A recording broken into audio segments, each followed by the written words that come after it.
اپنے دل کے حالات اللہ کو کھول کھول کر بیان کیا کرو. جب بھی پریشان ہو جاؤ نا، اللہ کی طرف متوجہ ہو جایا کرو کہ اللہ دیکھ پریشان ہو چکا ہے تیرا بندہ، اللہ دیکھ تنہائیوں نے چاروں طرف سے گھیر لیا ہے تیرے بندے کو. ہاں ٹھیک ہے برا ہوں، ہاں ٹھیک ہے بھٹک جاتا ہوں، ہاں ٹھیک ہے تیری کوئی بات نہیں مانی، لیکن رب ہوں تو تیرا ہی بندہ نا، نام تو تیرا ہی لیتا ہوں نا. میں تجھے چھوڑ سکتا ہوں لیکن تو مجھے کیسے چھوڑے گا؟ میں تجھے بھول سکتا ہوں لیکن تو تو بھول سے پاک ہے نا یار.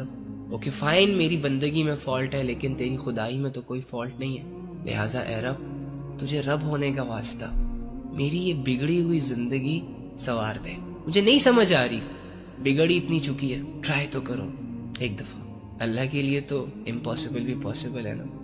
تو بتاؤ، اللہ سے اپنے حالات بیان کرنا سٹارٹ کرو گے نا، تو جہاں تم کمزور فیل کرو وہاں اپنے رب کو پکارو، وہ آئے گا، ڈیفینیٹلی آئے گا. رب ہے وہ، بے نیاز ہے وہ. تمہارے گناہوں نے اس کی رحمت کو کوئی ٹھیس نہیں پہنچایا. تمہارے گناہوں کی وجہ سے اللہ کی ذات ڈسٹرب نہیں ہوئی. ڈونٹ وری، اللہ تم سے بدلہ نہیں لے گا.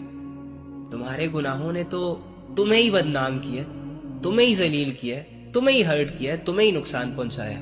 اللہ کا کچھ نہیں بگڑا. لہٰذا اسی سوچ کے ساتھ اس بے نیاز ذات کو پکارتے رہا کرو.